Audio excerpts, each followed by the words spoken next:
Reporting a sexual harassment incident can be difficult because it brings up a lot of feelings.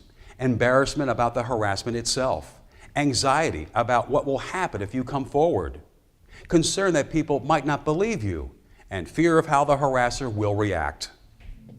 Just remember, coming forward regarding sexual harassment is not only the right thing to do, it's also your responsibility. Whether you are a victim or a witness to an incident of sexual harassment, your company needs you to report it so they can put a stop to this type of behavior. Bring along a copy of your written incident description when you meet with your supervisor or human resources. As they talk with you about what happened, answer their questions honestly and accurately. You may be asked to sign a written summary of your conversation. Read it carefully to confirm that everything is correct. Point out anything you feel isn't accurate so it can be corrected before you sign.